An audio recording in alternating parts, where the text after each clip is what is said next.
You smile in public. You answer, "I'm fine," without even thinking. But at night, when everything is quiet, there's that strange emptiness, that question echoing inside you. What's the point of all this? You go to work, pay your bills, scroll your phone, and yet something feels missing. You're not sad all the time, but you're not whole either. There's no visible wound, but something hurts. And the worst part? You can't talk about it. Because even if you tried, who would understand? This is not just tiredness. It's not laziness or weakness. It's a spiritual silence, slowly expanding inside your soul. A silent crisis that no one sees, but Paul Tournie did. And through Christian psychology, he uncovered how many people live their lives disconnected from their deepest meaning, until it breaks them. Before we dive into this truth, take a moment, subscribe to the channel, leave a like, and join this journey with us. These messages can bring healing to someone you love. Now, stay with me, because what you'll hear next might finally explain the invisible weight you've been carrying for years. You wake up, not because you're excited for the day, but because the alarm says it's time. There's no anticipation, just responsibility. You dress, eat, leave the house, but every action feels mechanical, like you're performing a script, rather than living a life. You wonder if others feel the same, or if it's just you. At work, you smile when needed. You answer emails, attend meetings, meet deadlines. You do what's expected. But somewhere between tasks, there's a quiet question gnawing at you. Is this all there is? You used to dream, didn't you? But now even your dreams feel distant, like souvenirs from a life that never truly happened. You come home, exhausted, not just in body but in soul. The TV is on, but you're not watching. You scroll through social media, laugh at a meme, double-tap a post, but underneath the noise, you're numb. The moments pass, but they don't nourish. You're consuming. Distractions, not meaning. Sometimes you feel guilty. You have food, shelter, friends, you're not suffering in ways others are. But this guilt doesn't erase the ache inside. In fact, it deepens it. You think, if I have so much, why do I feel so little? You try to be grateful. You list your blessings, you pray sometimes, you help others, but the emptiness doesn't respond to checklists. It's not a lack of goodness, it's a loss of connection to yourself, to something greater, to purpose. That's what makes it so hard to explain. You look at others and wonder how they keep going. Some seem genuinely happy, and it makes you feel even more lost. Others seem just as tired, but no one talks about it. There's this unspoken agreement. Keep smiling, keep moving, don't ask deep questions. It makes people uncomfortable. You remember when you used to feel alive, maybe during childhood, or that one season of faith when prayer felt real, or those rare conversations where someone truly listened. But those moments are fragments now, scattered across a life that feels like it's running on autopilot. You try to reignite that spark. You read a book, listen to a sermon, take a walk, even plan a trip. For a moment it helps, but it fades too fast, like trying to catch mist with your hands. The emptiness returns, quiet and patient. You start doubting yourself. Maybe you're just weak. Maybe something's wrong with you. Maybe others were given a blueprint for life and you missed the class. Shame creeps in, not loud, but subtle. It disguises itself as failure, even though you've done nothing wrong. And yet, despite all this, you function. You smile, you post, you work. You are productive, even admired. But no one sees the cracks. You don't let them. Because what would you even say? I don't know who I am anymore. I feel lost, but I'm not sure where I went. The crisis is silent, but real. It doesn't shout. It whispers. It doesn't destroy. You just drift. Slowly, quietly, away from who you were meant to be. And maybe you think, this is just life. But deep down, a question remains unanswered. Isn't there more? That question is the doorway. And Paul Tournie believed that behind it, there is something sacred, something you were created to rediscover, not through more effort, but through a different kind of listening. There comes a time, wrote Paul Tournie, when we realize that what we miss is not something outside of us, but someone inside us we've lost contact with. That sentence holds the key to the silent crisis many people carry. In a world that constantly points us outward to performance, approval, and success, Tournie invites us to look inward, not in a selfish way, but in a sacred one, because the person we're most estranged from is ourselves. Tournie believed that the modern soul suffers not just from stress or pressure, but from disconnection, a life fragmented between the outer self we show the world and the inner self we've silenced.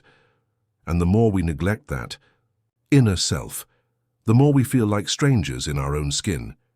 This is why the emptiness grows, not because we have nothing, but because we've lost someone essential, the person we were meant to be. He saw this in countless patients. They would come with physical symptoms, insomnia, anxiety, fatigue. But when they began to speak, truly speak, what surfaced was not just pain, but a lack of meaning.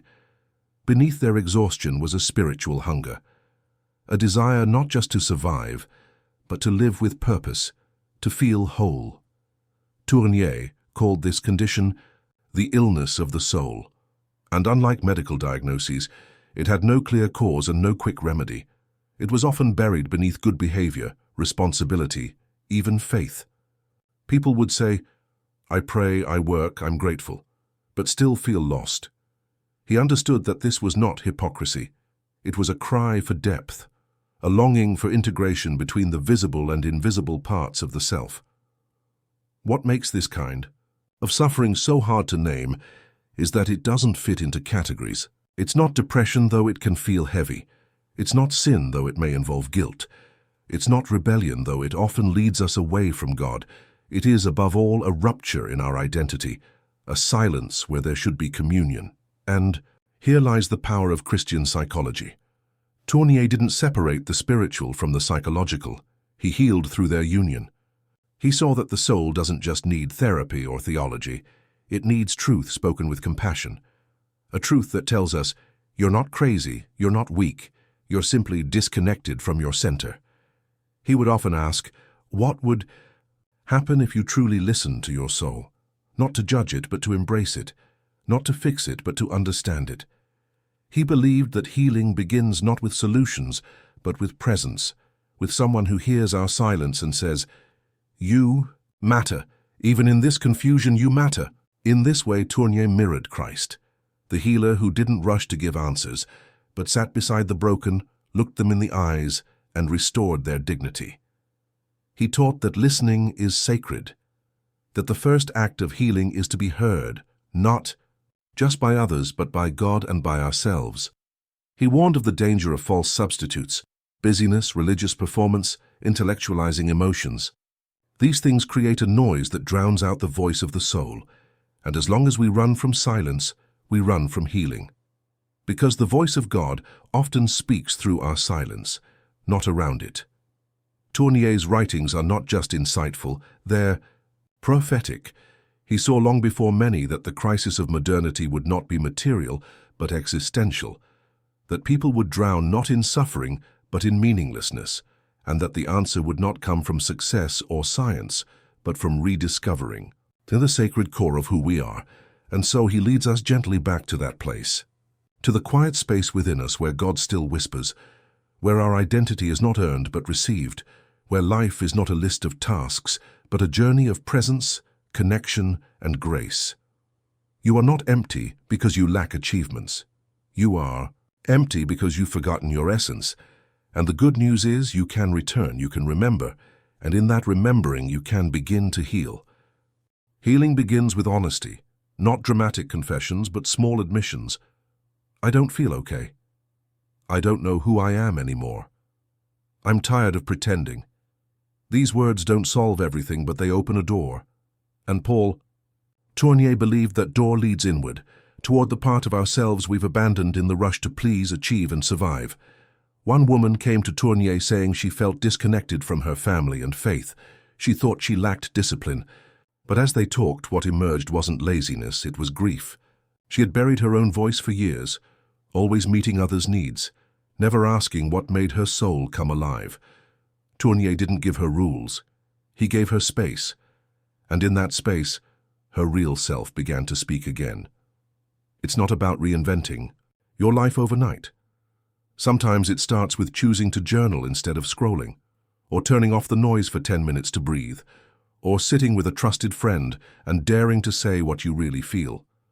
These aren't grand gestures, but they're acts of resistance against the emptiness. Tournie saw that many people don't need more information. They need permission. Permission to feel, to slow down, to ask hard questions, and most of all, to believe that their soul matters. He wrote, "We all carry within us an obscure being, which we do not dare to confront. But confronting it with gentleness can be the beginning of liberation. Think of the moments that left a mark on you, not the big events, but the small ones. The teacher who listened, the friend who didn't try to fix you, the time you sat alone and finally admitted a truth you'd avoided. These are the sacred cracks where the light begins to enter. And they happen when you stop running from yourself. This journey can be frightening. The silence is uncomfortable. The questions seem endless.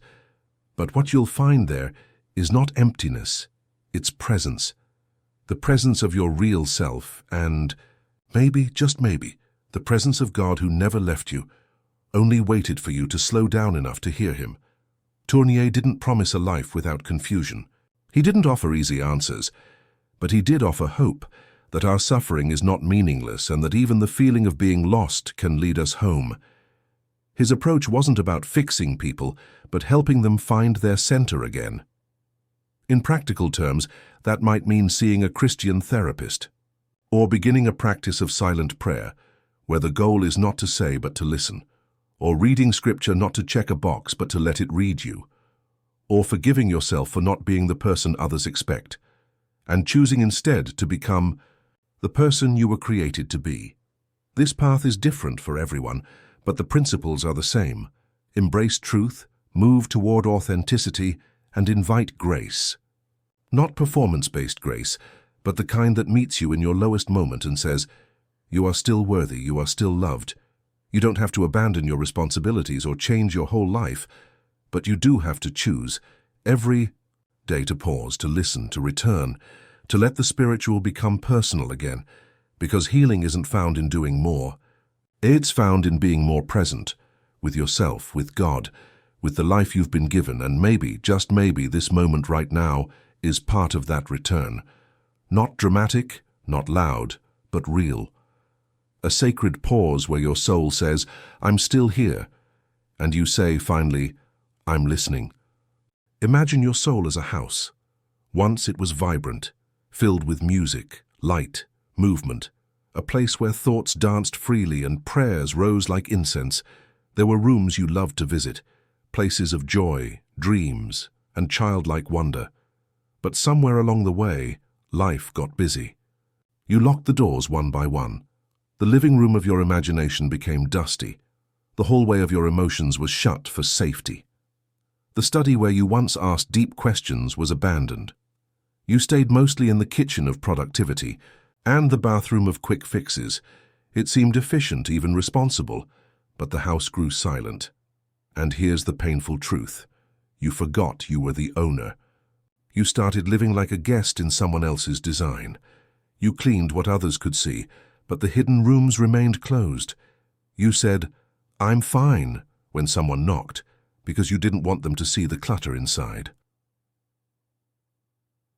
1. Day. You walked past a cracked mirror in the hallway and didn't recognize the face, not because it was distorted, but because it was unfamiliar. That's when it hit you. You had become a stranger in your own soul. You didn't just lose your way. You lost your home. Tournie believed this is where many of us live, in spiritual homelessness, and his invitation was not to tear the house down, but to return, gently, room by room, not to renovate for perfection, but to remember presence, to sit again in the silence and say, "This is still my place." The journey back is not glamorous. It's dusty. It's slow. You open a door and find sorrow you buried. You step into a room and remember a prayer you gave up on.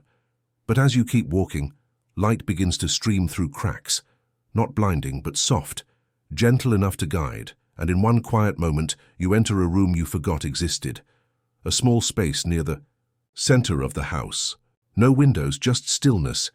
And there, waiting, is the presence of God, not angry, not disappointed, just present, as if he had been there all along. You sit, you breathe, you don't say much, you don't need to. The silence is no longer empty, it's alive. It welcomes you back, not as a guest but as a child returning home. And you realize something sacred. The house was never abandoned. You just stopped visiting. In that moment, you no longer feel lost. You may not have answers, you may still carry wounds, but you're no longer disconnected. The house breathes again. And with it, so do you. This is the kind of healing Tournie spoke of.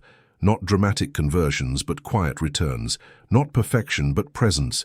Not escaping the world, but creating a space within where you are whole, even when the world is broken. And now the invitation is yours. The key is in your hand. Will you open the door? There's a moment in every soul's journey when self-help stops helping, when strategies fail and even prayer feels dry. It's not because God is distant, but because he's waiting for something deeper than performance. He's waiting for presence, for truth, for surrender. That's the moment when grace becomes not just a doctrine, but a lifeline. Paul Tournie understood that people often hide from God behind activity, even religious activity. But God isn't asking for perfection. He's asking for reality. For the raw, unfiltered version of you. The you that feels lost. The you that doubts. The you that quietly aches for something more. That's the place where healing begins. Spiritual healing, Tournie believed, doesn't come from knowing more, but from being known. By God, by others, by ourselves. And the first step is terrifyingly simple. To stop pretending. To sit before God and whisper, I don't know who I am anymore, but I want to come home. This isn't a spiritual performance, it's a homecoming. Like the prodigal son, the goal isn't to explain, it's to return. And just like the father in that parable, God doesn't meet us with lectures. He meets us with embrace. That's the scandal and the beauty of grace. Prayer in this place becomes less about words and more about presence. Silence becomes holy again. You don't have to fill the space. You just have to show up. And the Spirit meets you there, not to fix you, but to be with you. That alone begins to rebuild your inner world. One of Tournie's core insights was that being heard is itself a form of healing. And that's exactly what God offers. Not just guidance, but listening. He hears the cries we're too afraid to say out loud.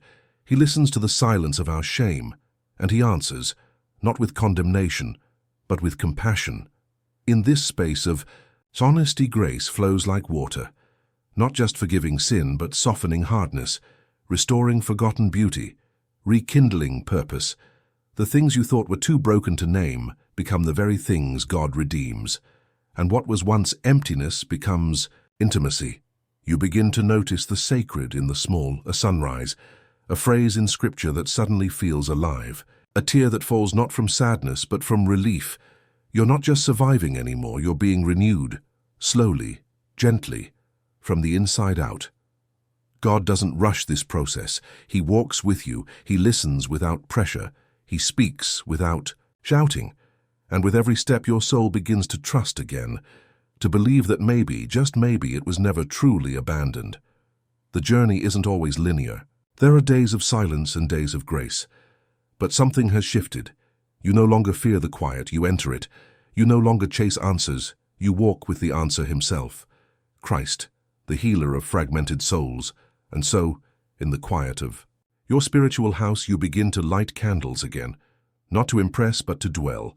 You sit in the presence of the one who knows your name, and little by little, the emptiness that once consumed you is filled, not with noise, but with love. Be still and know that I am God. Psalm 46:10. This verse is simple, but it holds the essence of spiritual healing. Be still. In a world that worships movement, noise, and results, stillness feels like weakness. But in Scripture, it's where the real knowing begins. Paul Tournie believed that silence is not absence, it's encounter. In stillness, you meet not only God, but your true self. Stillness doesn't mean doing nothing. It means ceasing the noise that numbs your soul. It means releasing the compulsion to perform, to fix, to pretend. In that sacred quiet, something holy happens. You begin to hear again. Not the voices of fear or shame, but the voice of the one who calls you by name. Tournie saw that many people avoid stillness because they fear what they'll find, but Psalm 46 offers a different promise. What you'll find is not emptiness. It's God. Not the distant judge, but the present healer, the one who fills the house you thought was abandoned.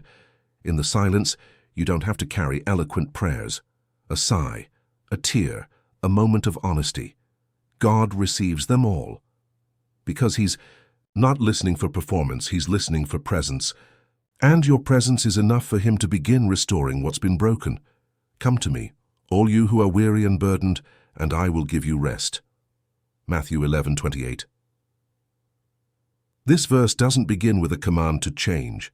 It begins with an invitation to come, to draw near even while weary, especially while weary. It's not an offer of escape, it's an offer of rest. And not just physical rest, but soul-deep peace. Tournie's entire approach to healing mirrors this verse. He didn't start by asking people to do more. He asked them to come as they were, to bring their weariness, their questions, their contradictions. He knew that healing happens not through effort, but through grace received in trust. Jesus doesn't demand we be whole before we approach Him. He offers wholeness as we come. He honors the journey, the silence, the returning, and in that He becomes more than a doctrine. He becomes rest for the soul. This kind of rest is not the absence of struggle, but the presence of meaning. It's what we've been searching for. Behind every distraction, every addiction, every mask. It's the thing that finally makes us say, "This is what I was made for." And when you finally hear those words, not just with your ears, but with your spirit, you know something has changed. Not outwardly, but inwardly. The house of your soul is no longer cold. God is there and you are home. Maybe healing doesn't begin with doing something new, but with remembering something old. A voice, a presence, a home within you that never truly disappeared, only grew quiet beneath the noise. Paul Tournie believed that even in the darkest seasons, the soul remembers its way back when given space to breathe. You were never meant to live fragmented, never meant to drift through life wearing masks, pleasing everyone but losing yourself. You were created to live whole, heart, mind, and spirit aligned with truth, not performance. And the way back is not complicated. It begins with one brave step: honesty. What would happen if today you stopped pretending?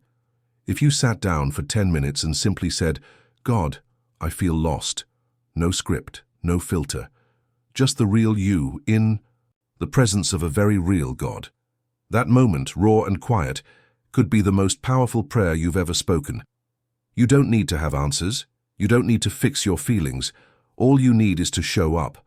The one who formed your soul already knows how to lead you home, but He won't force it. He whispers, He waits, and when you're ready, He walks with you. So much of our pain comes from trying to be who we think we're supposed to be.